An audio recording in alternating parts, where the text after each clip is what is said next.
veio para ficar. Agora, realmente, a aula tem é a respiração, né? né?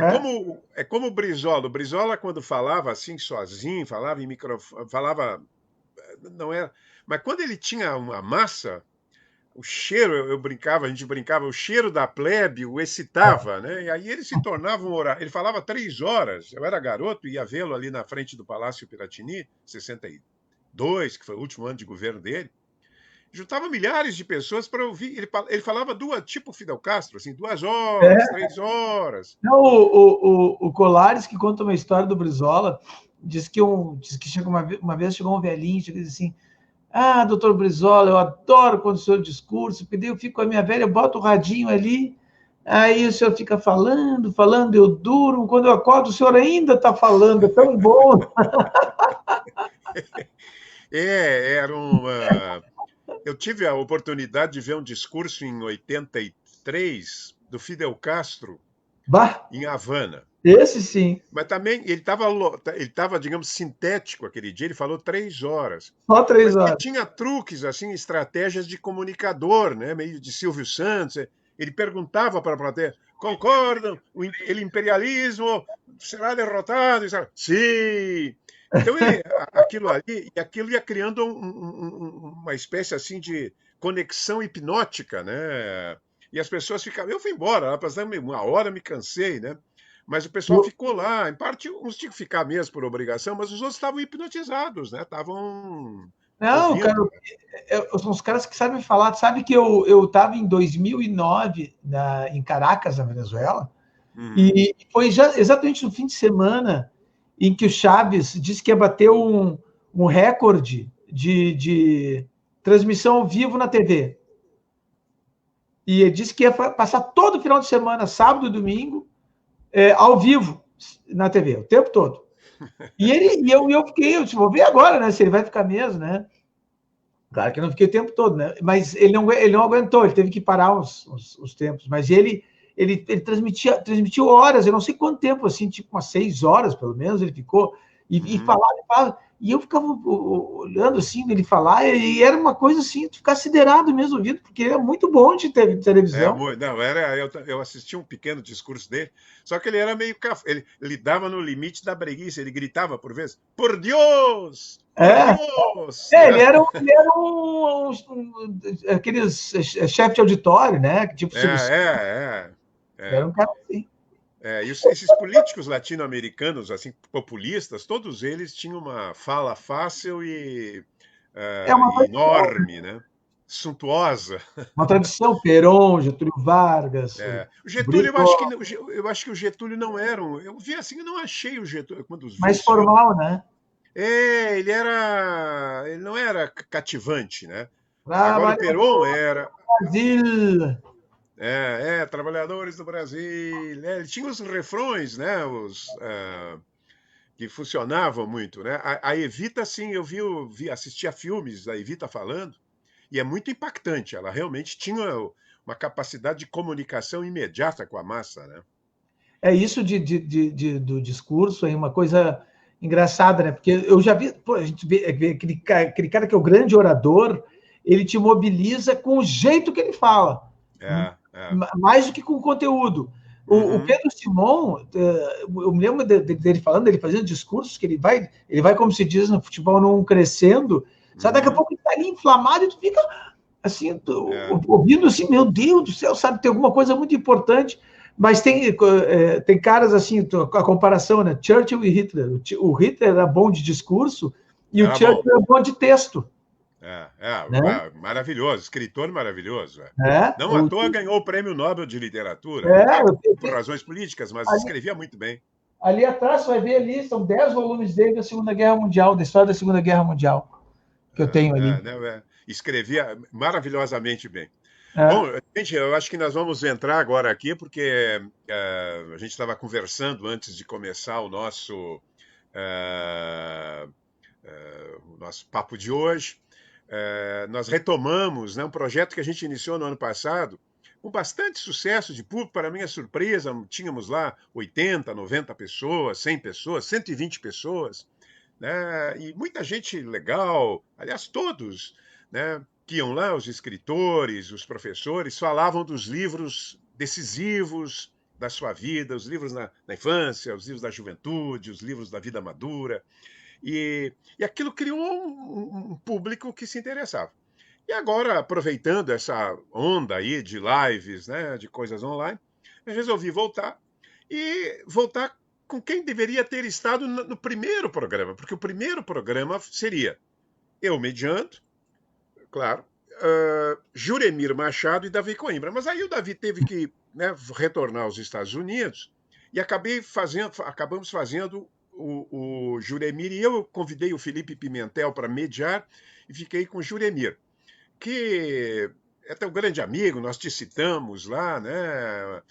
Embora vocês muitas vezes tenham em certos assuntos posições antagônicas, mas Veja como dá.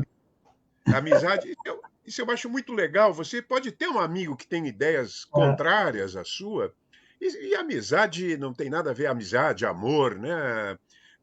Podem ultrapassar essas rusgas, claro, quando a pessoa não é uma fanática, né? Uma totalitária, qualquer coisa assim. Então é um prazer estar retornando hoje ao programa e retornando com o Davi Coimbra. O Davi Coimbra, que recebeu no ano passado, por unanimidade, eu mediava esse júri, o prêmio especial, a categoria especial, uma das categorias mais importantes do Açorianos, pelo seu lindo livro. Se der tempo, a gente vai falar desse livro, esse livro de resistência, né? de amor à vida, de enfrentamento da dor, do sofrimento, em nome da paixão pela vida, que aliás, é tônica de muitos grandes livros, né? Como Velho Mar, Ninguém Escreve ao Coronel.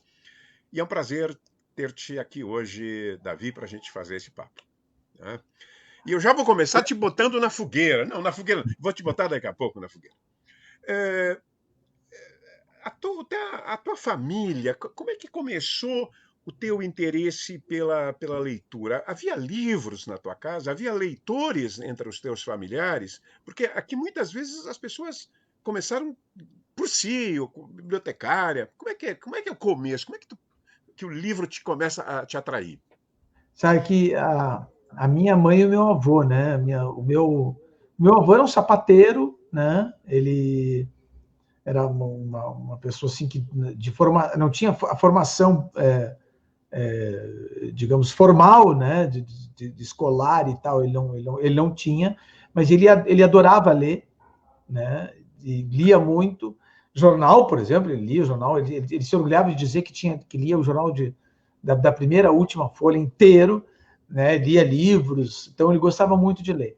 E a minha mãe, ele passou isso para minha mãe, que também gostava de ler. Minha mãe era professora, né? Professora de escola estadual, e sempre teve muito contato com os livros, e sempre tive livros em casa, né? E depois que ela deixou de ser professora estadual, quando ela se desquitou do meu pai, então a mulher desquitada com 3 filhos ali para criar, tal, ela começou a vender livros. Ela começou a vender livros na Abril Cultural, vendia coleções, que hoje eu comprei de novo aquelas coleções, porque eu comecei a ler naquelas coleções, e eu adoro grandes personagens da nossa história, grandes personagens da história. As grandes coleções. Tem uma que eu comprei aqui de novo, que é do crime, história, como é que é? Grande Enciclopédia do Crime, algumas maravilhosas. Assim, algumas maravilhosas, é fato, é. Sim, então, sabe, do século XX. Pô, aquela do século, tem o Nosso Século do Brasil, né? Século, vai, então, e a história do século XX, que é genial, grandes historiadores ingleses que maravilhosa, não se pegavam escrever para... Né? E eu comprei todas elas, estou vendo algumas delas aqui, né? Eu comprei de arte, a história da arte, né? Uma coisa assim e tal. Mestres da Pintura. Né? E aí eu ia me cevando naqueles livros e ficava encantado com aquelas coisas, né? E aí fui, de uma forma assim meio atabalhoada, né? Fui tendo contato com certos livros, alguns até eu acho que eram digamos assim, muito acima do que eu deveria ler para a minha idade, talvez, né? Mas eu gostei mesmo assim, aí fui... Essa coleção aí, por exemplo, tem do Machado de Assis, alguns me caiu, não essa coleção, porque eu acho que é mais recente, Machado de Assis me caía na mão e tal, mas não era o Machado de que eu gostava naquela época. Eu gostava mais. Não, jovem não gosta. Eu gostava mais de outro tipo de livro. Jovem é mais difícil. Não que não possa gostar, mas eu estou dizendo que é mais difícil, né? Livros policiais, livros de mistério, adorava. O teu pai lia também ou não? Não, meu pai não era de. Meu pai não era de. Meu pai era um Gaudério, assim, era do Alegrete e tal. Era mais daquelas lidas do campo, aquela coisa, né? E eu. Sabe que essa tua revelação. Quando eu era muito pequeno, tinha 8 anos, né? Ah, bom. Essa tua revelação da mãe professora, praticamente, não digo todos, mas assim, 70%, 80% do pessoal que teve aqui, que são hoje escritores, tinham a mãe, a maioria mães professoras, às vezes também pais professores, mas é impressionante como o professor, né, ele é transmissor de cultura, né? Como tem um trabalho que o professor faz, como o professor faz questão, e não precisa ser professor de língua portuguesa, literatura, faz questão que os seus filhos leiam, né? Esse é um ponto, digamos assim, deflagrador do gosto pela leitura e depois pela escrita, né? E o professor, ele tem algo que é diferente de todas as outras pessoas, mesmo aquelas pessoas que têm uma grande bagagem cultural. O professor tem algo que é diferente, porque ele está treinado para repassar conhecimento para outra pessoa, né? Ele está treinado para aquilo. Então, a didática essa que ele absorveu e que ele tem é que faz com que ele... Às vezes, se dizia antes, os comunistas diziam, né? Quem sabe faz, quem não sabe ensina, diziam isso, né? Mas, na verdade, não é assim, porque o professor, ele, ao contrário, ele tem uma sabedoria de conseguir passar aquele conhecimento, e tem gente que não consegue, mesmo sabendo, não tem esse poder, né? Tu tivesse grandes professores depois ou não, no colégio? Tive algum professor marcante? Tive alguns, o que eu sempre falo, eu gosto muito de história, né? Dos livros que me cercam aqui, a grande maioria de história, né? E eu tive professores de história, a professora Gilda, por exemplo, no Instituto Piratini, que eu estudei, né? Foi uma professora que eu me lembro até hoje das aulas dela, e eu ouvindo, assim, sabe, ela contando aquela história, vê que a pessoa tem prazer, né? Paixão de contar aquilo, e eu ouvindo aquela história, assim, né? E me deixando assim encantado com aquilo, né? Com a maneira como ela transmitia aquilo. Tu tens um livro assim da infância que te marcou profundamente, Sabe ou mais, quando eu soube quando tu me convidou para fazer, né, esse programa, né, eu fiquei pensando, puxa vida, qual foi o livro que eu queria ter uma epifania, vamos dizer assim, né? Sabe aquele livro que te transformou, tu era uma pessoa antes e depois se transformou em outra. Mas eu não tive um livro assim, sabe? Tipo, tem gente que diz, eu li Dostoiévski e me transformei, né? Li o Proust e me transformei, né? Mas alguns livros me marcaram. E eu me lembrei de um, eu sabia que tu ia falar da infância, e eu me lembrei de um que eu li quando era guri, né? E eu guardei até hoje, eu trouxe aqui para te mostrar. Trouxe, que bom para nos mostrar. Um livro de uma coleção, aqui, ó, Clássicos da Literatura Juvenil, da Abril Cultural, que é onde a minha mãe trabalhava. E eu acho que até que esse aqui, que aqui, ó, não sei se tu consegue ver, deixa eu ver aqui. O Moby Dick. Moby Dick recontado, né? Moby Dick, sim, em versão... Claro, e por bons escritores, né, que recontavam. O Moby Dick eu até li depois, é outra linguagem, uma linguagem mais difícil, grande, né, um volume, mas esse livro aqui, quando eu li, desculpa aqui, não sei se existe ainda essa edição da Abril Cultural, isso que foi uma maravilha para mim, né? E um clássico, né, que eu ouvia falar, e tem aqueles filmes né, da Baleia Branca e tal, e eu fiquei fascinado com aquele troço, né? Puxa vida, né? Eu devia ter, sei lá, a idade do meu filho, ali, 12 anos, né? E fiquei encantado com essa história, a maneira como eles... Foi muito bem feito, né? Aqui, o cara que fez a tradução, Francisco Manuel da Rocha Filho. Sensacional. Aqui já está entrando, ó, o Davi está entrando, a Helena Terra, que é uma excelente escritora, já dizendo, essa coleção moveu minha infância. Tu sabe que o Fischer, o nosso amigo Fischer, Luiz Augusto Fischer, também ele diz que se tornou leitor graças a essa coleção de clássicos adaptados. Isso. Portanto, tem gente, não, tem que ler o original, tem que ler... Não. Essas adaptações servem como um impulso, né? Não, até porque quem faz isso, porque aí é muito bem feito, sabe? Quem adaptou sabia o que estava fazendo, né? Uma pessoa com muita categoria para escrever.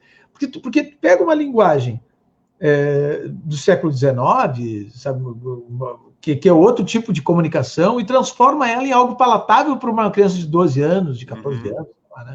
Né? Então, para mim foi sensacional. E quando eu era guri, assim, nessa época, eu comecei até te contei ali naquele nosso papo anterior, né? Preliminar, né? Que acabou, era para ser 2 minutos, acabou em 18. Hoje nós vamos ter que cortar aqui, né? Pelas vamos ter que cortar. Eu comecei assim, tipo, eu li Agatha Christie, adorava ler Agatha Christie, aí entrei nos outros livros no ar, né?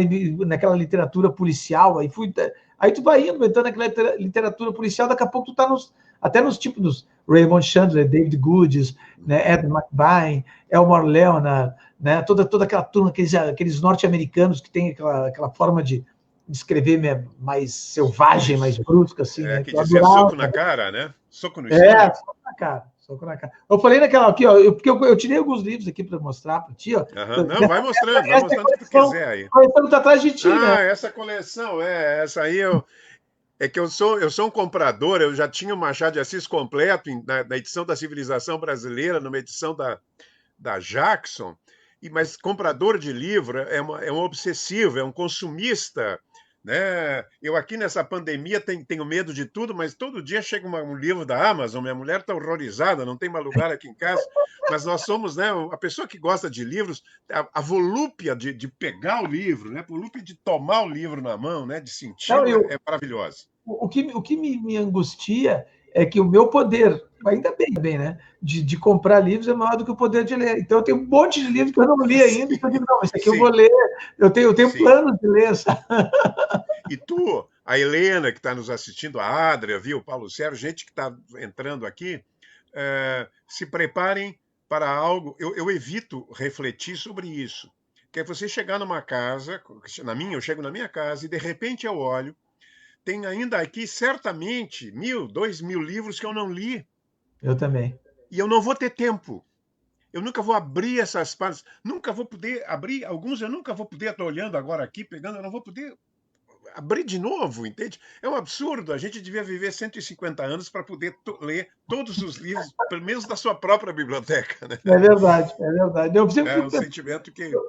Porque esses dias a Marcinha também, que como tua mulher, certamente reclama porque tem muito livro aqui, toma todo espaço e tal, e aí ela diz, mas tem alguns livros que tu não vai ler porque tu compra novos. Mas um dia eu vou ler, um dia eu vou pegar. Tu gosta de doar teus livros? Tu dá teus livros ou não? Não, eu não gosto muito de doar meus livros. Eu também não. Eu também um pouco... É um egoísmo brutal, mas tu sabe ali, né? Eu sempre penso o seguinte, como professor, eu ainda penso mais isso. Puxa, um dia eu vou ter que usar esse livro e agora Exatamente. Exatamente. Não, é um livro de consulta. Eu vou lá mais adiante eu vou usar para alguma coisa, né? Tem livros assim que, por exemplo, agora que meus livros estavam todos quando eu estava nos Estados Unidos, eu deixei num depósito, né? Muito bem cuidado. E não estragaram? Não, está muito bem cuidado, depósito ótimo, né? E aí eu fui trazendo eles para cá, tal, aos poucos, e fui descobrindo livros que eu nem me lembrava mais. Né? Eu vou peraí que eu vou te mostrar um aqui que eu não deixei aqui, devia ter deixado, mas vou te mostrar um que eu Sim, eu nunca vi o nosso convidado sair do ar, de repente, para procurar livros, esperando que ache esses livros. Olha só. Desse aí eu estava descobrindo, eu estava folheando, olha só que coisa. Esse livro aqui é um livro, tá? Sim, encadernado. De 1871. Não. Putz, peguei o livro errado. É um livro... Puxa vida, já... Não, esse aqui é do eu até devia te mostrar, do Rubem, que é um dos grandes livros, um dos grandes caras, né? Que é o Rubem Braga. E pela borboleta amarela ali, que é Rubem Braga. Né? Tem um outro livro ali que eu peguei, que é As Raças Humanas, de 1871, que é de um cara que se chama Louis Guiguier. Aquelas coisas antigas, né? Aquelas teses antigas e tal, né? Mas que daí coisa espetacular, né? Eu tinha guardado isso aqui, eu tinha me esquecido, né? Que é uma raridade, né? Então, daí eu fui descobrindo essas coisas, né? No segundo grau, tu tiveste boas aulas de literatura no ensino médio? Hoje, Tive, antigo segundo grau? tive boas professoras. Tinha uma professora de português, que era, também me lembro dessa professora, Maria Antonieta, o nome dela, também do Instituto Piratini. Ela era muito boa professora de português e literatura, muito boa. Uhum. E ela, assim, na parte assim, de gramática, onde assim, ela me ajudou muito. Né? Ela era ótima professora e ela gostava de mim e tal. E eu sempre conto uma história, são 3 amigos meus do segundo grau, que era um chileno chamado Ivan, o Edson, que era de Gramado, e o João Raul Borges Neto, que é de Itaqui, né? que às vezes seguido me manda mensagem e tal, que ela, quando ela mandava fazer redação, eles pediam para eu escrever, eu escrevia para eles, escrevia para mim, escrevia para eles. Aí, cobrava ou não pela redação? Não, fazia na amizade. Na amizade. Aí eu trazendo histórias assim, como é que eu posso dizer, de fakes meus, né, que eu produzi, né? Aí uma vez eu fiz para esse Edson e para o Ivan, eu fiz a redação para eles, era uma redação meio importante, eu fiz, não, vou fazer, fiz uma para mim e uma para os outros, para eles dois.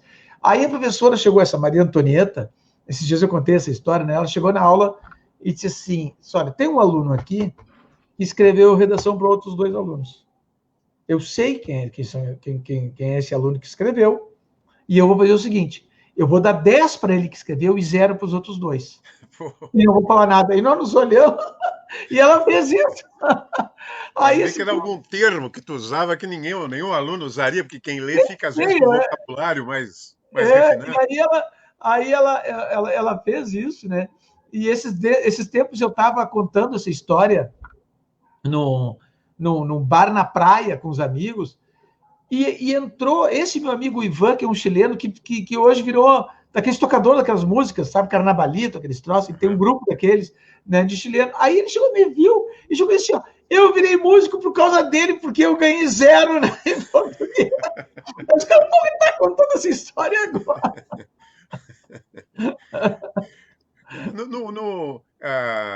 Tu chegasse... Quais foram os livros adultos, assim, adultos, digamos, os livros já integrais que tu começaste a ler? Né? Porque tu estava nessa... Provavelmente até 15 anos, a gente fica, 16 anos, a gente fica nessas adaptações. Qual é as lembranças melhores que tu tem já de livros, digamos, integrais, com texto integral? Sim, tu está dizendo assim, não, de livros... Não, eu já estava lendo aí, nessa época eu já estava lendo esses livros policiais, né, que eu gostava muito e tal. Aí eu fui evoluindo. São fascinantes mesmo. Aí eu fui evoluindo para romances, assim, né? Eu me lembro, quando era bem guria, assim, talvez uns 15 anos, sei lá, que me caiu nas mãos um livro, Memórias de Gigolô, do Marcos Rey, que eu adorei o estilo do Marcos Rey naquela época. Até eu fico pensando como é que eu veria hoje o estilo do Marcos Rey, que eu não me leio, nunca mais peguei. É melhor não reler, é melhor, tem certos livros que nós devemos ficar com aquela memória afetiva da juventude e não relê-los, né? Memória afetiva, exatamente. Tanto que, porque esses dias eu fui pegar a Agatha Christie para reler, como é que era? Detestei. Eu achei primário. E aí eu fui evoluindo assim para alguns livros mais de literatura. Um livro que me marcou muito nessa época, assim, de guri, foi O Tempo e o Vento, do Érico Veríssimo. Sim. Porque O Tempo e o Vento, ele é uma história densa, mas o estilo dele, a forma como ele conta, é uma forma extremamente moderna, assim, muito fácil, né, de ler, um texto saboroso, né? A gente entra com facilidade ali, né? É um clássico de plena acessibilidade, né? Qualquer pessoa pode ler e vai gostar. E aí foi indo, assim, né? Puxa vida, tanta coisa assim que a gente vai, né? Que a gente vai adquirindo. Eu tenho um cara que de estilo assim de escrita que me encantou muito, que eu tenho aqui, eu também peguei nos meus, né, nas minhas caixas ali, que é esse cara aqui, ó, Truman Capote. Ah, esse é um, Esse aqui também é é um um livro escritor espanhol dele, marcante, né, do nosso tempo, é. né?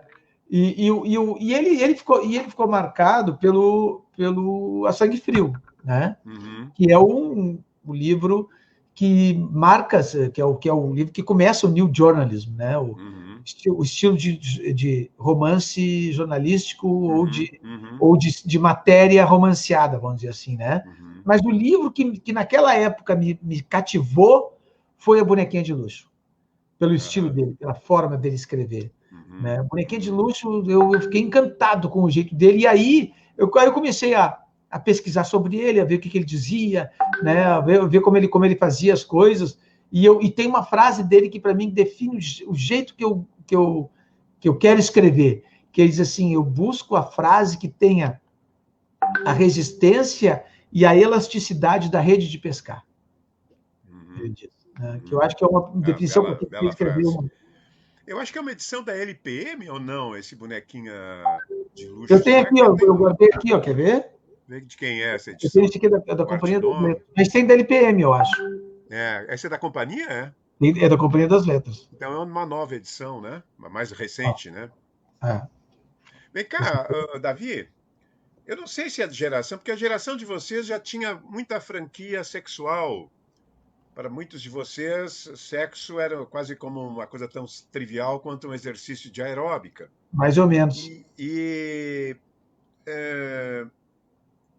você leu, quer dizer, a Lia nos deu um depoimento maravilhoso de como ela lia. O pai dela tinha um livro de anomalias sexuais, que o pai dela era juiz e tinha que ter critérios médicos, às vezes, e ela conseguia ler aquilo, quer dizer, ela entrou, conheceu o sexo através das mais terríveis perversões e das anomalias, inclusive fisiológicas.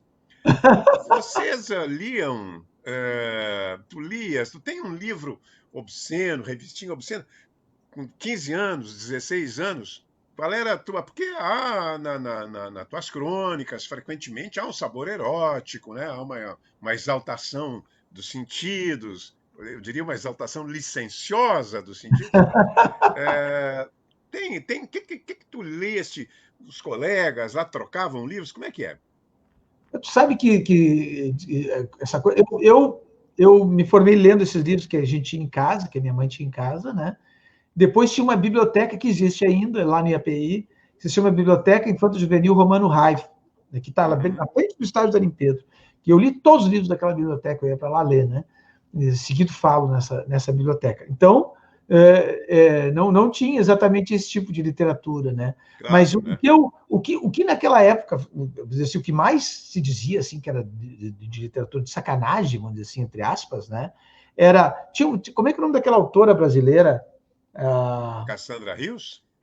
A Cassandra Rios, né, que era aquela coisa tal, que era literatura erótica, mas o cara que era considerado era o Jorge Amado, É né? verdade. Que na verdade não era nada disso, mas é que Não, como era ah, uma literatura mais crua, né? coloquial, assim, né? Então tinha muitos falavam, no Jorge Amado, aquela coisa, né? É. Jorge Amado, Mas era né? o Jorge Amado, é incrível, né? Porque ele é um escritor, digamos assim, ele não é erótico nem pornográfico, ele é um escritor que fala de sexo com crueza, com É, franqueza, mas não é um escritor que se possa dizer que seja erótico e tampouco pornográfico, né? Tem uma terceira categoria que eu chamo que é o obsceno. Obsceno é quando tu usa aquilo como uma crítica ao sistema moral, né, da época. E nesse sentido ele.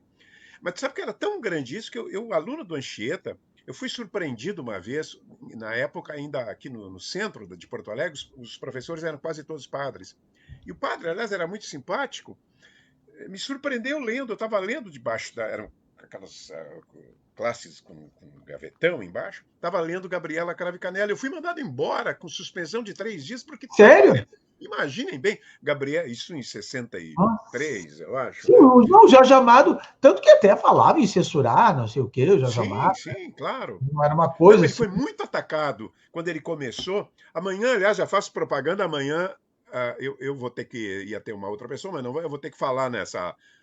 no nosso projeto aqui da Universidade Aberta, eu vou falar do Jorge Amado, defendendo a obra do Jorge Amado, vou falar de Terras do Sem Fim, porque o Jorge Amado é muito criticado hoje na academia, é visto como escritor superficial, que, aliás, acusavam o Érico também, É até verdade. os anos 60, havia gente que dizia, o Érico é um escritor, e o próprio Érico, eu sou só um contador de histórias, o Érico era muito modesto, mas o Jorge Amado foi muito atacado sempre por colocar palavrões na É, literatura, né? é.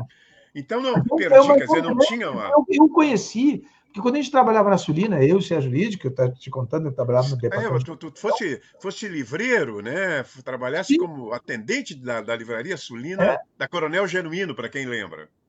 isso. E não, eu não era atendente, eu trabalhava no departamento de promoção, então a gente fazia Ah, tu era exatamente promotor. o acompanhamento dos escritores, né? Dava livro Uhum. para os professores, aquela coisa. E o Jorge Amado vinha a Porto Alegre e ele era Sim. grande estrela, era editora Record Uhum. na época. Record.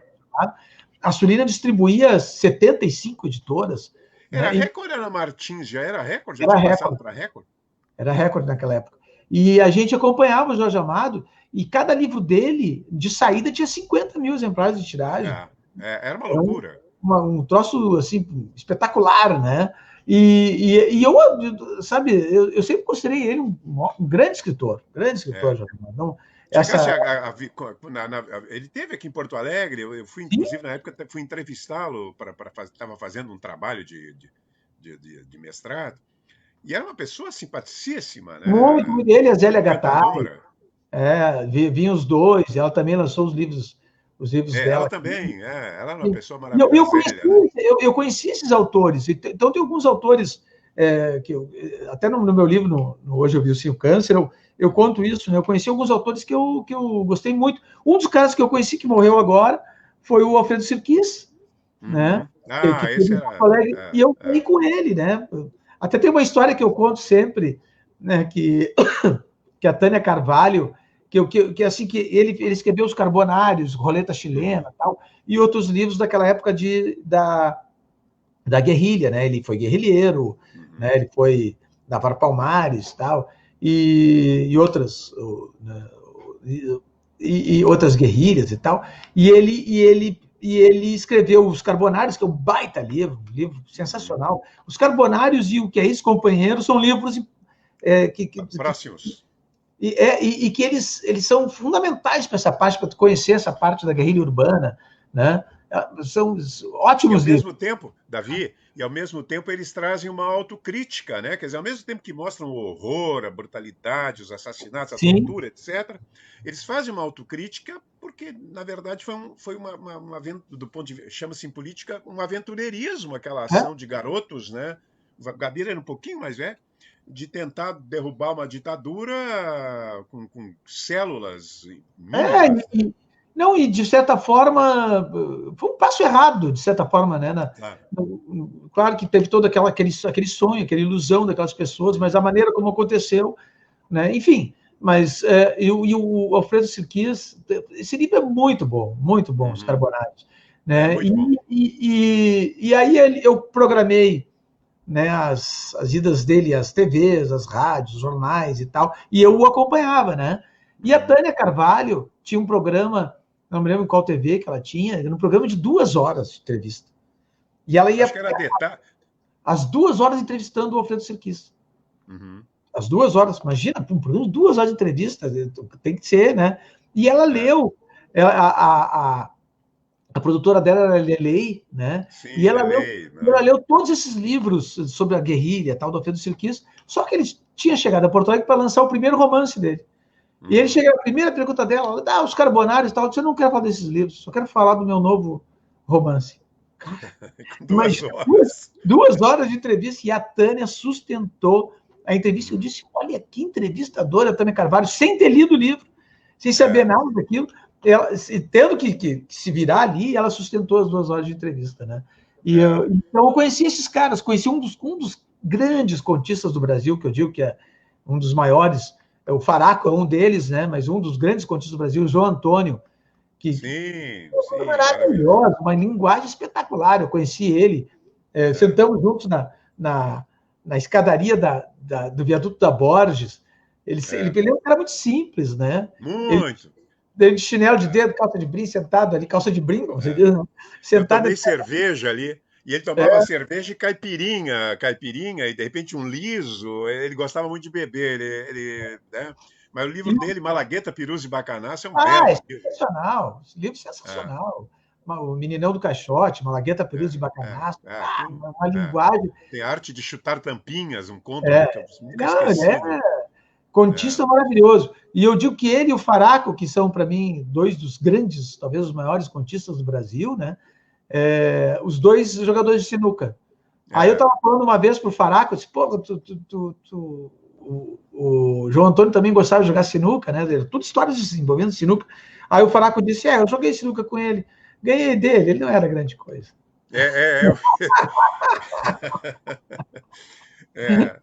Então, tá gente aqui mandando, Gilmar Azevedo, que é professor da UERGS, né, de literatura, nos mandando um abraço aqui, um abração também, Gilmar. Mas o Fernando Sabino teve uma vez aqui, veio pela Sulina, não? Pela Sulina. O Fernando Sabino foi um dos grandes. Que eu nunca contei essa história. Antes de tu falar, tem um continho do Fernando Sabino que eu acho que foi o grande conto dele, que marcou todo mundo, que eu li também, que era O Homem Nu. O Homem Nu, delicioso. Maravilhoso, né? O cara que fica nu na rua, né? E ele não pode entrar em casa porque a mulher está tomando banho. Ele vai buscar o pão, o jornal está pelado e fecha a porta. Realmente ele criou eu acho que de certa forma essa crônica que vira conto, né? Isso. A crônica que vira um conto em geral de humor, né? Porque não era muito de praxe, a crônica era crônica, isso era um comentário lírico, crítico, não importa. E ele incorporou a história, né? Ele e o Nelson Rodrigues, né, também nos anos 50, ambos nos anos 50, o Nelson Rodrigues com A Vida Como Ela É, que era para ser uma crônica, mas acaba virando um conto, né? Mas o Fernando Sabino, então foi quando ele esteve aqui pela Sulina, eu encontrei na feira, eu acho que foi, não sei quem me apresentou e tal, ele perguntou, o que você faz? Eu sou professor na universidade, e sou professor num cursinho, na época eu trabalhava no Unificado, e estou indo agora até que casualmente vou falar de ti hoje, que o Fernando Sabino então caía no vestibular. E ele disse, tu quer que eu vá lá contigo? Eu surpreso, o grande Fernando Sabino. Subimos ali em direção a Alberto Bins, que é onde ficava Unificado, e ele disse assim, mas tu não diz que eu sou o Fernando Sabino. Entramos, e eu disse, olha, aqui eu trouxe, inventamos um nome lá, o maior especialista brasileiro em Fernando Sabino. E era uma turma grande, tinha mais de 100 alunos, ele pegou o microfone e disse assim, esse Fernando Sabino, na verdade, eu estudo, mas é um idiota. Os livros dele são ridículos. Ele é um sujeito ridículo. E começou a falar, mas e eu perplexo. E, de repente, tinha alunos que liam, né? Com licença, eu não concordo com isso. Bravo, né? O cara respondeu, eu não concordo com isso. E aí eu tive que entrar, digo, daqui a pouco vai dar pau aqui, o aluno vai querer. Disse, gente, esse é o Fernando Sabino. Você não acreditava? Esse aqui é o Fernando Sabino. E aí ele falou o Encontro Marcado, que na época que é um Encontro Marcado, o grande livro também dele. É um romance de geração, né? De gente que gosta de literatura, é muito bonito esse romance escrito nos anos 50. Nós lá, quando a gente trabalhava na Sulina, eu tive contato com esse pessoal todo, né? A gente estava sempre junto com eles, né? E acompanhando. E tu nunca tivesse que vender livro lá na Sulina? Nunca te deram essa missão? Às vezes eu tinha que estar lá na loja, sobretudo em março, né? Quando era volta às aulas. E aí, às vezes, eu ia lá ajudar, né? Mas, em geral, não. Em geral, eu ficava lá no meu departamento. Mas, às vezes, ia ajudar sem problema nenhum. Chegasse a influenciar algum leitor lá que ia na Sulina? Algum comprador? Espero que sim, mas eu acho que não. Eu me lembro de coisas assim. Eu digo que na Feira do Livro, né? Eu fiz tudo na Feira do Livro. Eu fui repórter da Feira do Livro, repórter contando. Fui autor, fui livreiro, né? Claro. E fui consumidor, fui, né? Leitor lá. Claro. Então, sim, fiz todos o sistema todo, né? O circuito todo do livro, né? Eu me lembro, eu estava falando que eu até contei depois do que o Mário Quintana entrava lá na Sulina, né? Pegava livro e tal. Eu me lembro de uma vez que a gente estava acompanhando o Mário Quintana, tal, aquela coisa, né? E o Mário Quintana era apaixonado pela Bruna Lombardi, era louco pela Bruna Lombardi. E a Bruna Lombardi chegou no Feira do Livro lá, eu devia ter uns 22 anos, sei lá, pequena, uma mulher não muito grande, assim, mas ela era... lindíssima, lindíssima, era É. um troço assim, ela chegava e iluminava o ambiente, assim, sozinha, assim, era um sol. A gente olhava para ela assim, meu Deus do céu. E o Mário Quintana, perto dela, porque quando ele estava na Sulina, ali no departamento de promoção, ele não falava nada, quietão, tal, a gente ficava até meio com medo dele, né? Ele com ela, ele era um gatinho. Ele disse mesmo que o homem apaixonado, né? Mas não tinha como o cara não se encantar pela Bruna Lombardi. Era impressionante. Não, e ela tinha muita empatia, né? Muito empática, assim, muito, né, disponível, muito agradável, É. exatamente. Me diz uma coisa, porque nós não entramos nas perguntas. Tu usaste alguma vez livros, ou emprestando, comentando, dando de presente, para conquistar jovens, conquistar incautas Muitas garotas? vezes. Muitas Muitas vezes. vezes. Por exemplo, livros. Agora não, tá ótimo, isso eu sabia. Né? Todo mundo faz isso, né? Rapazes fazem isso e moças também fazem isso. Que livros. Você lembra algum livro, assim, os livros que você dava para o. Mas Atendia o público ou você era o seu gosto? o legal do livro nessas situações, assim, é que ele te dá, na noite, te dá possibilidades, né? De repente, tu vai lá Uhum. assim, pô, chega e cita, assim, né? Assim, Proust dizia, aí a pessoa já fica assim. Eu tenho um amigo que é um repórter de TV, que é o Luciano Calheiros, que eu conto que ele uma vez a gente estava na noite e tal, ele estava lá no bar, aquela coisa, aquela confusão, e tinha uma moça que estava interessada, ele estava ali em cima, né? Aquela coisa. De repente, ele é carioca, né? Ele Uhum. chega e diz, olha para ela e diz assim: agora eu vou licitar Nietzsche. E aí ele diz, dá uma frase do Nietzsche, agora eu vou licitar. Ele anuncia, né, com uma certa pompa. E todo mundo ficou olhando para ele. Vou licitar Nietzsche. Aí virou isso, aí virou um bordão nosso, né? Da turma ali, né? Bastante. Daqui a pouco o Tem. vou licitar Nietzsche. Claro que a citação certa na hora certa é legal, mas tem umas citações que são Ah, não. ridículas ou pedantes, né? Acabam sendo Não, tem que pedantes, fazer né? encaixar, né? O Tá, mas Ivan tu não respondeste. Que livro, por exemplo, que livro tu deste de presente? Que livro tu puxa, davas? não me lembro agora, mas já dei livros de presente, assim, sabe? De repente tu Uhum. chega lá e dá uma encaixada, que é aquele livro ali que tu sabe que vai, Aham. né, engatar. Na, na, na faculdade de jornalismo ainda vingava o que existia nos 60, tu ir com um livro debaixo do braço, como um chamarisco por uma conversa, ou não? Pô, a gente chegava com um livro, e eu me lembro que o Juremir, né, nós somos colegas de aula, né?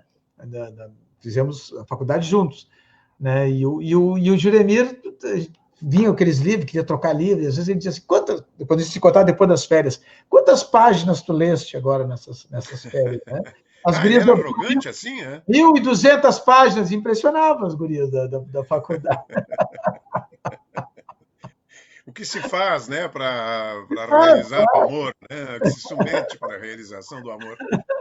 a gente ia para o Masa, na frente da PUC ali, né? Saía da Uhum, FAMEC, ia para o Masa.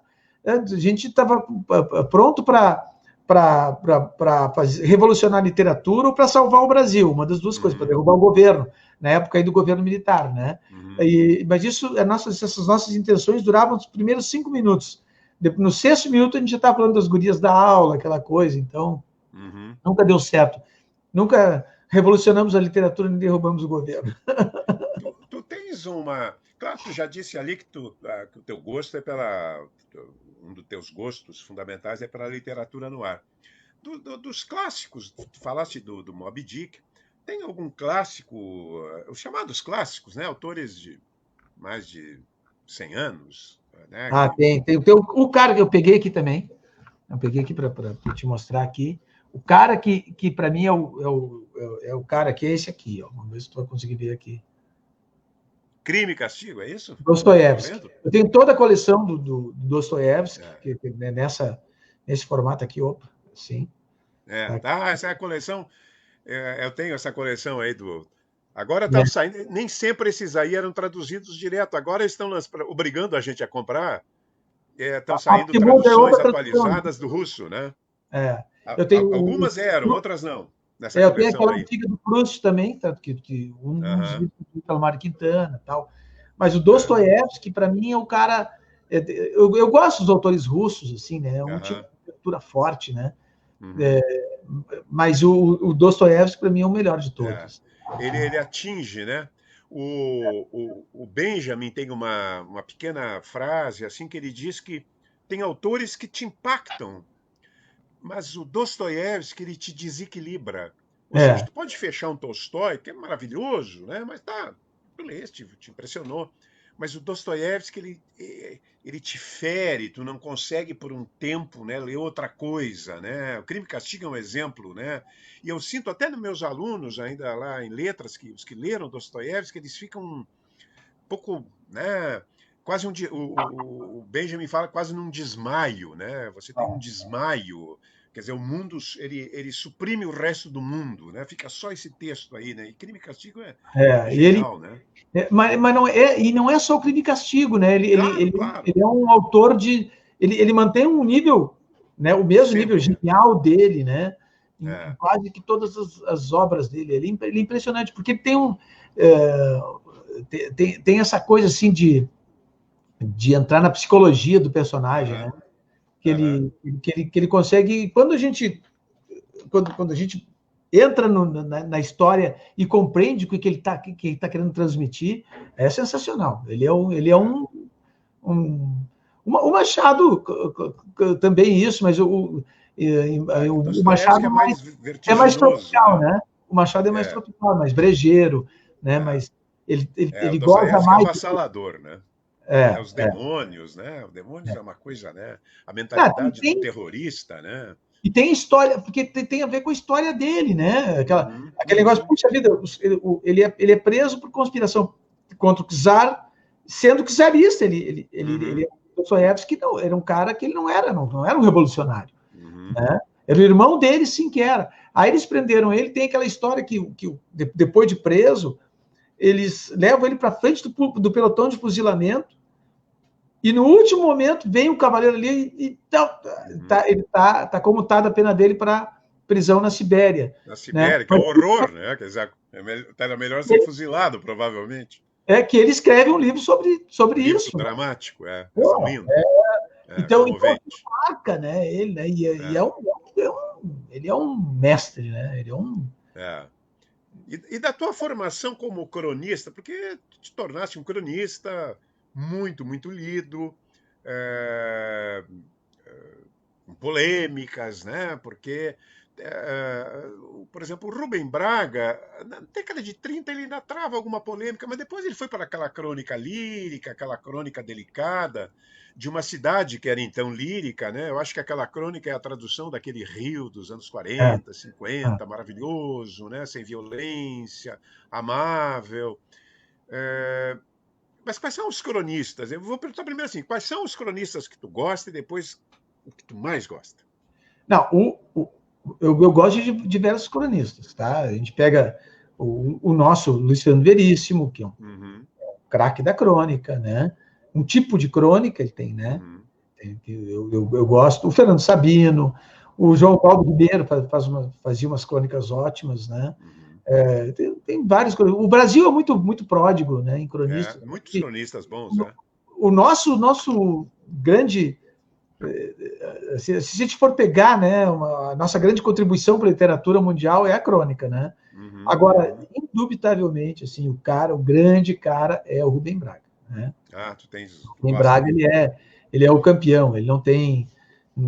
Uhum, Ele é o cara que pega que do nada ele transforma numa. Que é o tipo de crônica que eu mais gosto de escrever. Tu está falando assim, por exemplo, uhum, da polêmica e tal.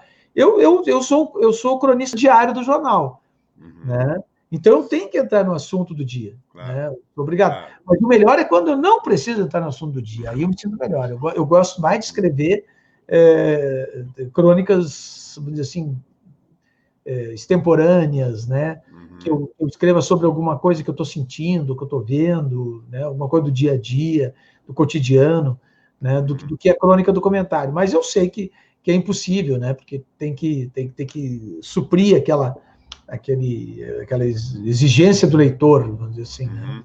O leitor está esperando aquele tipo de comentário. Mas não é o tipo de crônica que eu gosto mais, não. A crônica do comentário. Crônica para os nossos que estão nos assistindo, os nossos espectadores aí, ia dizer telespectador, mas não é bem o caso. O Rubem Braga tem uma que não é tão lido hoje, está um pouco esquecido. Tem até uma crônica, um ensaio de um professor, Por Onde Andará o Velho Braga, né? Quer dizer, é uma crônica de poesia, né? Ele consegue transformar a prosa em poesia, né? Prosa E ele tem poética. coisas da crônica dele que são uma delícia, assim, né? Da brincadeira que ele faz com o leitor, daquela observação. Tem uma que é aquela. Como é que é? Eu me lembro do título dela, A Vida Difícil se Zenando, uma coisa assim, que ele diz que ele começa assim. Está provado que é bom acordar, que é muito bom acordar cedo, uma coisa assim. E aí ele começa a contar que ele está ouvindo no rádio uma aula de Esperanto, né? E ao mesmo tempo ele está pensando numa mulher, né? Porque o Rubem Braga era um cara que sempre teve envolvimento com mulheres, né? Foi sempre solteiro, né? Apaixonado pela Tônia Carreiro, né? Ele era louco pela Tônia Carreiro, apaixonado pela Tônia Carreiro, e ela dizia que ela chegou, ela era casada e tal, e ela chegou a dizer, não, então, né, vamos tentar fazer alguma coisa disso, mas ele não queria casar, né? Aí ele tentou se matar por causa da Tônia Carreiro, tal, aquela coisa toda. Então ele era um cara que estava sempre envolvido com mulheres, tal, e aquilo ali marcou a gente ver, né, que está marcando a crônica dele, né? Às vezes ninguém falou tanto do amor, né? Tão bem do amor na crônica quanto ele, com uma certa sensualidade, mas com delicadeza, né? E ele transformava qualquer coisa em crônica. Eu nunca esqueci de uma crônica que ele, desde a adolescência, é um caderninho de endereços desses pequenininhos. Ele perde, procura-se loucamente, porque ali estão os nomes de umas antigas amadas, um cara que faz cadeirinha, não sei o que, de palha, cadeirinha de palha, e no final ele inverte tudo e diz, não, deixem, é melhor não vou ficar preso ao passado. Pô, perder um caderninho de notas vira uma crônica lírica, né? É lindo aquilo. Tem uma que ele está na janela e vê uma moça carregando um repolho, uma coisa assim, que vem da feira. E aí ele faz uma crônica daquilo, né? Então, o Rubem Braga é um grande cronista brasileiro. Eu acho que é um cronista. Eu diria mais até, sabe? Pega dos escritores brasileiros. Se fosse dizer assim, o escritor original, diferente, que elevou a literatura brasileira, foi o Rubem Braga. Que não é tão valorizado porque só escreveu crônica, né? Mas porque a crônica também tem isso, né, Davi? É curioso, ao mesmo tempo que ela é a mais lido de todos os gêneros, a mais lida, não tem o mesmo prestígio que o romance ou que a poesia. O mesmo prestígio, digamos, o mesmo status, né? É uma questão de prestígio. Às vezes um romance, vai lá o cara, aquele troço tal. Mas uma crônica pequena, às vezes ali 2 páginas, às vezes o cara faz uma pérola, sabe? Aquilo ali é uma obra de arte. Esse aqui que eu te mostrei aqui, que eu acabei pegando por acaso aqui, que eu estava mostrando do Rubem Braga, que é esse aqui, deixa eu mostrar. Esse aqui é um troço espetacular, né? Esse aqui, A Borboleta Amarela. Uma crônica maravilhosa que ele escreveu em três partes, né? São 3 crônicas, na verdade. São sensacionais. Ele está seguindo uma borboleta amarela no transúltimo do Rio de Janeiro. E ainda contando a coisa. É um troço, mano. E essa crônica, na verdade, ela criou uma geração de cronistas que às vezes até é um problema. Os caras tentam imitar o Rubem Braga nisso aí e não são felizes, né? Exatamente. Exagerado, fica lírico demais, tal. Né? Fica brega, né? Vai para o lado do kit, né? Vira uma imitação kit do Rubem Braga.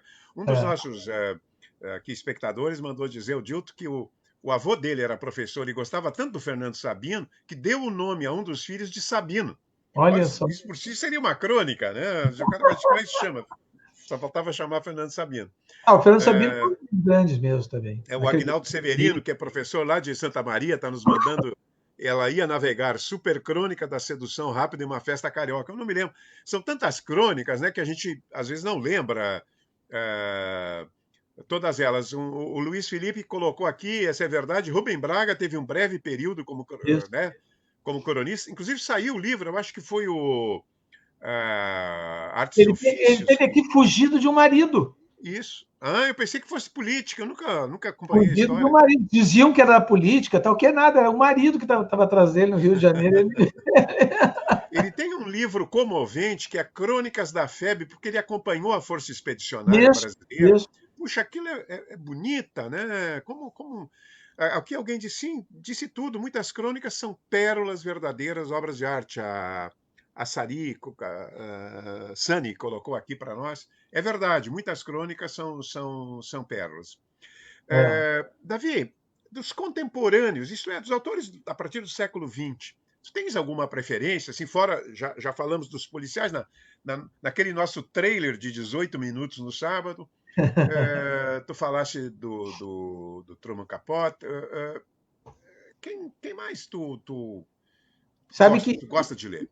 que quando eu fui cobrir a Copa de 2002 no Japão, né, eu escrevi diversas crônicas de lá, evidentemente.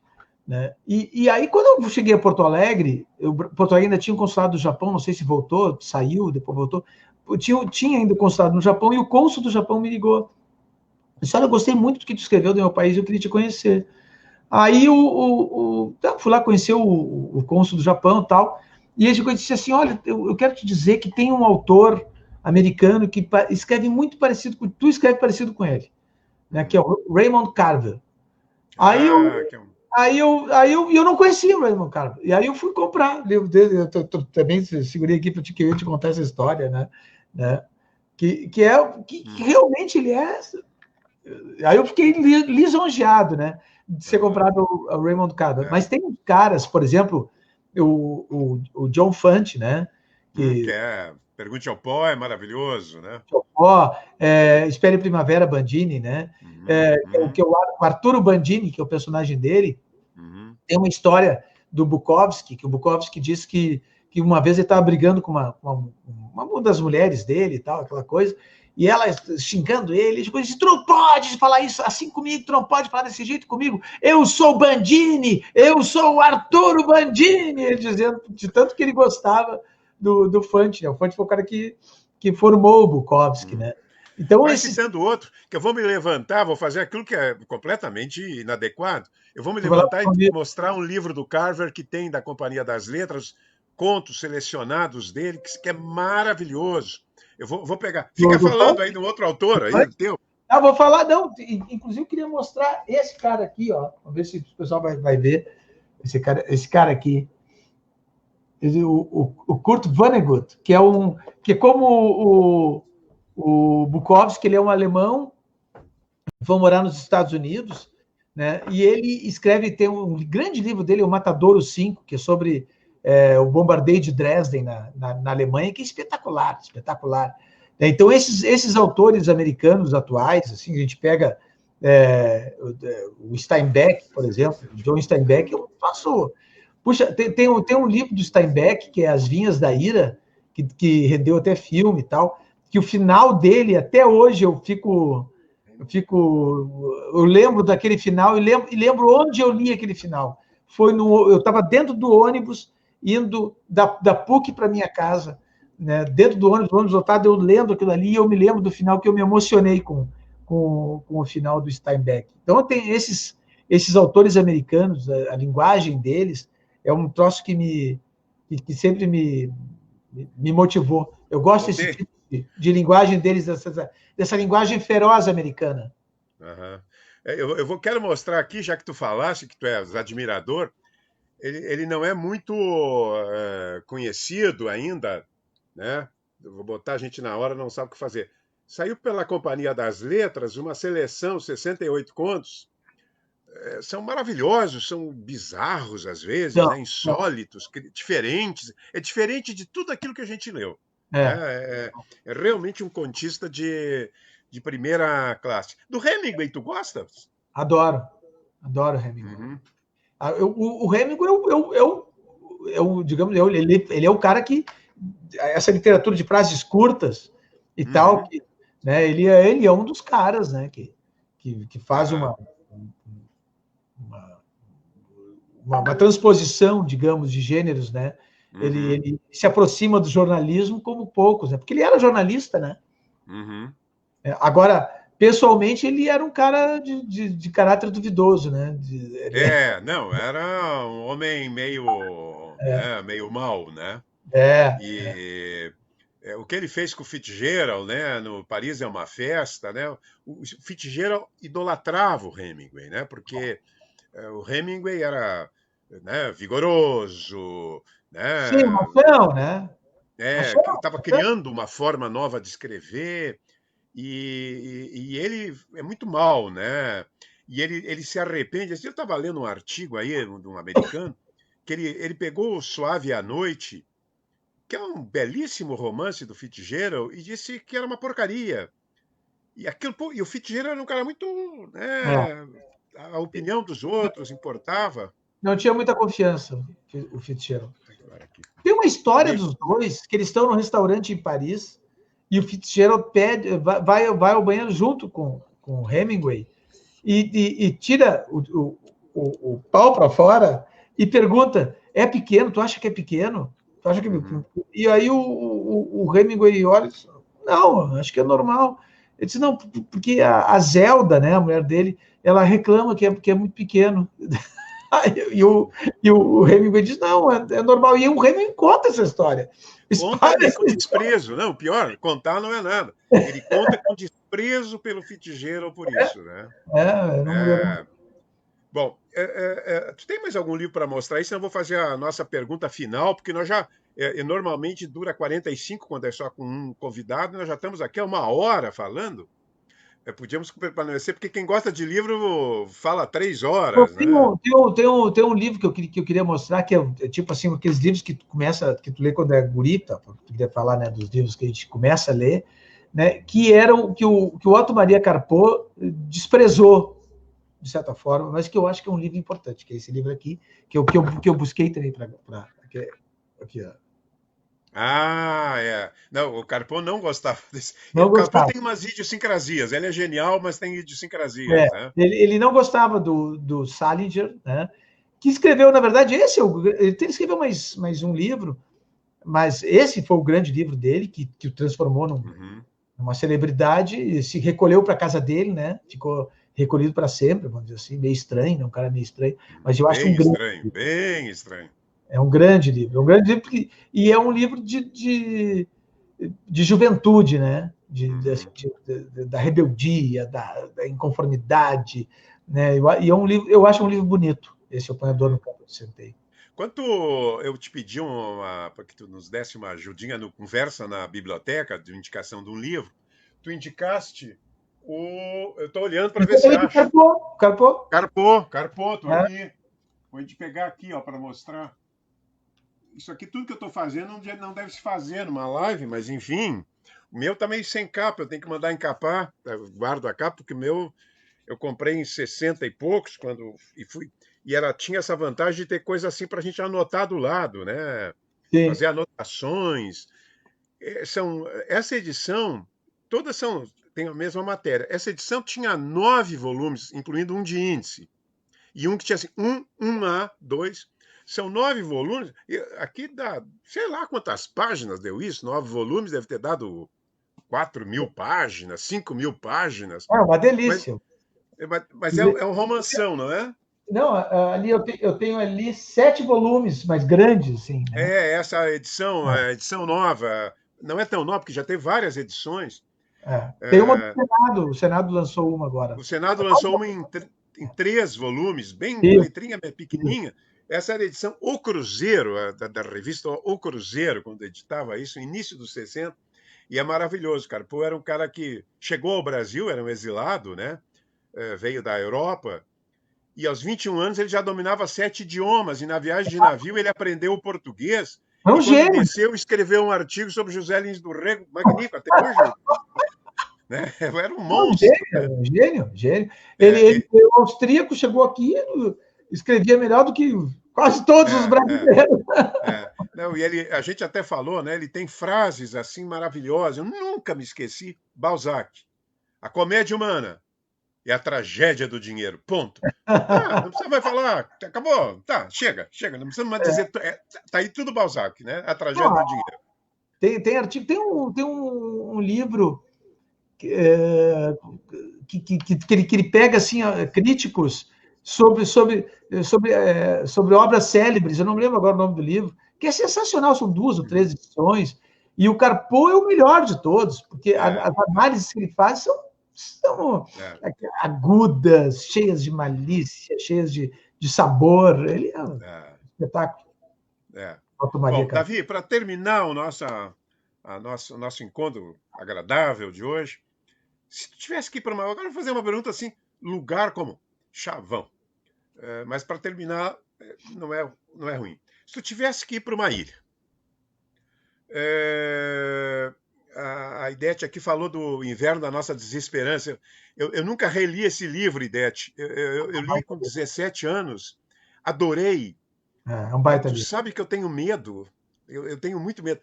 Essas marés montantes do passado, como diz o Mário Quintana, vêm e te levam, te fazem naufragar às vezes, né, no teu gosto. Né? Pô, como é que eu amei isso aqui? É melhor não ler, não vou reler, eu Sabe que acho. Acho eu. o amigo meu, Jorge Barnabé, uma vez uma antiga namorada, tal, meio que estava se reaproximando de mim, tempos atrás, né?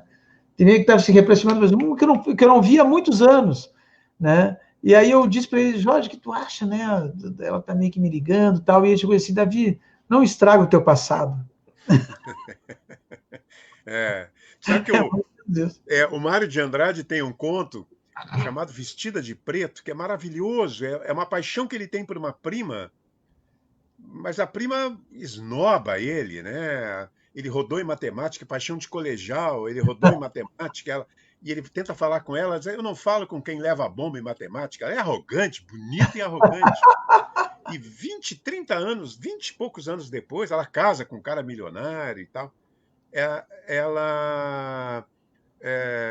Ele encontra a tia, mãe dessa prima, que a convida para a festa da prima. A prima vivia na Europa, enviuvara, voltara, e a tia diz: e engraçado, ela sempre gostou de ti, tu nunca percebeste. E ele resolve essa festa. E ela aparece deslumbrante, no vestido negro, sedutora, fascinante, envolvente. E ela não podem conversar na festa, e no final ela diz assim: tu tem que vir aqui, vem me visitar.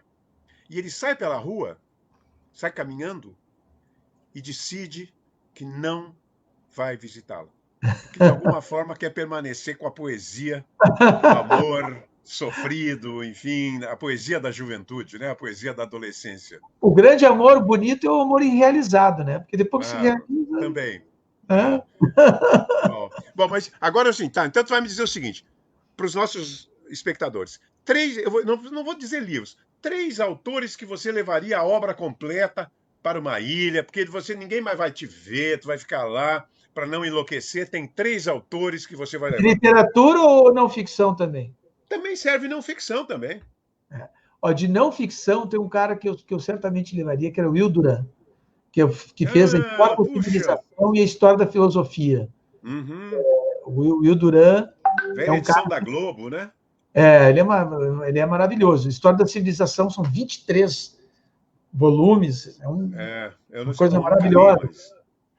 E eu adoro. Sim, teria 23 volumes, daria bastante tempo. Daria bastante tempo. E ele tem um estilo muito bom de escrever. E essa história. Ele se transformou em best-seller nos Estados Unidos por causa da história da filosofia. Né? Que é muito boa, muito, muito bem. Um outro livro que eu levaria também de não ficção é a História da Arte, do professor Ernest Gombrich, que para mim, o melhor livro de arte, sobre arte que existe, que já foi escrito. É uma maravilha. Eu já li, eu tenho vários aqui, de várias coleções de arte, mas esse livro, História da Arte, do professor Gombrich é maravilhoso, exatamente. Ele é espetacular. E de literatura eu levaria a minha coleção do Dostoiévski, sem dúvida. Porque o Dostoiévski é o cara que tu pode reler, tu vai encontrar alguma coisa nova nele. Então, se eu tivesse minha coleção do Dostoiévski, se tivesse que levar um livro só, seria Crime e Castigo. Né? Uma das minhas convidadas, queridíssima, por sinal, disse que levaria o Borges. Eu admiro o Borges profundamente, eu releio e releio o Borges.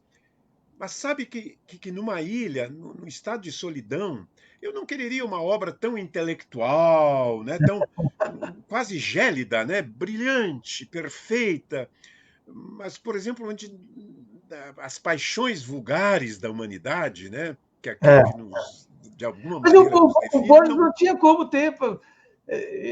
Ele não era disso, né? Ele não era desse mundo, ele era um cara que vivia É, aquela coisa tal. Então, mas é genial, né? É um escritor genial. Mas eu genial, não ó, levaria também o Borges como genial, obra mas não é um definitiva. cara como Rubem Braga, por exemplo, que era um cara mundano, né? Que, Uhum, que, claro. que queria estar lá no Rio de Janeiro, vivia aquela É. coisa, olhava para a onda, olhava para a moça que passava. É um pouco dessa vida plebeia, dessa vida rude, essa vida pequena, né, miúda, É, não faz mal, né? Faz parte da nossa constituição humana, né? não, e o cara que consegue fazer como o Rubem Braga, que o texto dele em prosa era uma poesia, né? Fazer uma Uhum, poesia de algo extremamente trivial, isso é um cara genial, né? uhum. Bom, passamos do nosso tempo, mas a conversa estava muito, muito boa. Eu gostei muito de estar aqui contigo, Eu também. né? De falar. Daqui a pouco a gente volta num outro formato aí para fazer alguma outra coisa juntos. Muito obrigado, Davi. Muito obrigado a todos. Lembrando que amanhã, às 6h30, no mesmo horário, será minha vez de falar, de dar uma aula aqui, se é possível isso, uma palestra, né, um papo. Na verdade, não é palestra, né? Palestra é uma coisa meio suntuosa, meio. Né, tá lá nos píncaros. Um papo sobre Jorge Amado, tentando reabilitar um escritor que a academia não vê bem, que tem muita gente que critica, aqui no Brasil, porque fora do Brasil, né, grandes escritores, eu cito, por exemplo, Garcia Marques, Sartre e Vargas Llosa, que são, Vargas Llosa, inclusive, um grande professor, um grande crítico literário, elogiam e reconhecem a importância da obra de Jorge Sabe Amado. que até vou meter o bico aqui, além dos clássicos do Jorge Amado, Gabriela e tal, Uhum. tem um livro dele que eu acho que é Capitães da Areia. Acho que vale a pena. Ah, Vale a pena. esse é o livro, como um escritor, eu tenho a seguinte tese, na verdade não é minha, é do professor da Canal. Como um escritor pode escrever um livro delirante, porque imaginar o que o Lumpen, aqueles meninos de rua, vão virar revolucionários, um vai virar pintor, o outro vai virar um líder messiânico, o outro vai virar um líder do cangaço. É uma fantasia do romantismo revolucionário, mas Maravilha. é tão bem escrito que nos É. convence. Eu me lembro que o menino, Como é que é 15, o 16 personagem anos, de chorei com esse livro. Pedro? Como é que é o nome do personagem principal? Pedro. Pedro Bala. Pedro Bala. Pedro Bala. Exatamente. É um livro emocionante e eu É. acho que é muito bom, principalmente para meninada de classe média ler, principalmente os que estão em colégios particulares, que não tem aquela coisa de conhecer as outras classes, de ter uma percepção do mundo, né? O colégio público, ele te dá uma noção. Você tem ali classe média alta, você tem classe média baixa, pobre, tem de tudo. O É. colégio privado, ele, na verdade, por melhor que ele seja, né, ele sempre secciona esse teu contato com outros segmentos sociais, né, outros setores. Então, o Capitães de Areia é um livro que todo mundo devia ler no colégio, né? Mas se tu fosse reler hoje, talvez eu Talvez eu relia gostava, depois. mas eu gurizão, assim, eu adorei ler. Não, mas claro, a gente adorava o livro. Tá bem. Então É. tá. Muito obrigado a todos. Encontro amanhã, de novo, às 6h30 aqui. Tá bom? Muito obrigado, Davi, por ter Eu que vindo, agradeço. por causa do teu tempo aqui, dando o teu tempo, disponibilizando para Imagina, nós. foi um prazer. Tá Obrigado. bom. Um abração. Tchau.